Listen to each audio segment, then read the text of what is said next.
Chapter 1. The Divide. In the realm of Solara, humans lived in fear and hatred of the demons from Infernia.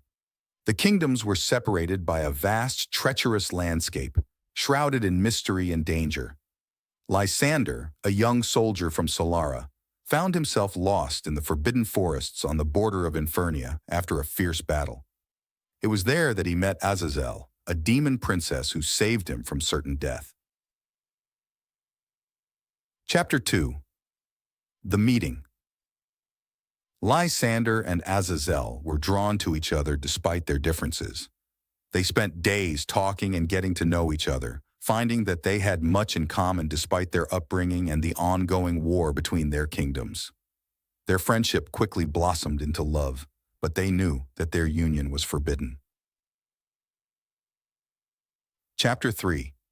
The discovery news of Lysander and Azazel's relationship spread quickly, causing outrage in both kingdoms. The humans saw Lysander's love for Azazel as a betrayal, while the demons saw Azazel's affection for a human as a sign of weakness. The leaders of Solara and Infernia were determined to put an end to their relationship, fearing that it would spark even greater conflict. Chapter 4. The escape. Faced with hostility from their own people, Lysander and Azazel decided to flee together, seeking refuge in the wilderness between their kingdoms. They faced many dangers along the way, but their love and determination carried them through. They found a hidden valley where they could live in peace, away from the hatred and violence of their respective kingdoms. Chapter 5. The Reckoning. As Lysander and Azazel settled into their new life, they became symbols of hope for both humans and demons. Their love inspired others to question the long-standing animosity between their races, leading to whispers of peace and reconciliation. The leaders of Solara and Infernia were forced to reconsider their stance, knowing that the love between Lysander and Azazel could not be ignored.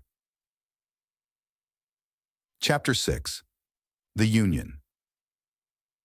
In a gesture of goodwill, the leaders of Solara and Infernia agreed to a truce brought about by the love between Lysander and Azazel. The couple was welcomed back with open arms, their union celebrated as a sign of a new era of peace and understanding between humans and demons. And so, Lysander and Azazel's love became a beacon of hope for all, proving that love could conquer even the deepest of divides. Chapter 1. The Little Match Girl. In a small town, there lived a poor little girl who tried to sell matches. She had no shoes and wore ragged clothes. Despite the cold and snowy weather, she wandered the streets hoping to sell some matches. Chapter 2. The New Year's Eve. It was New Year's Eve, and the town was bustling with people preparing for the celebrations. The little match girl, however, was alone and cold. She tried to sell her matches to passers-by, but everyone was too busy to notice her. Chapter 3. The Matches. As the day turned into night, the little match girl grew colder and hungrier.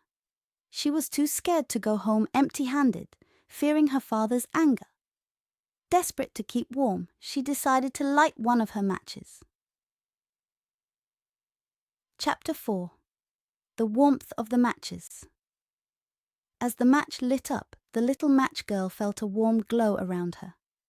She saw a vision of a large cozy stove with a pot of soup simmering on top.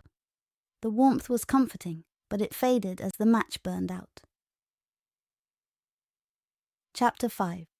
The Grandmother's Spirit. To seek more warmth, the little match girl lit another match. This time, she saw a vision of her grandmother, who had passed away. Her grandmother's spirit smiled at her and reached out to her. The little match girl felt a sense of peace and comfort. Chapter 6. The Vision of Heaven. As the night grew colder, the little match girl lit more matches, each one showing her a different vision of warmth and happiness. In her final moments, she lit all the matches at once, and the visions surrounded her. She saw herself in a beautiful place, surrounded by light and warmth.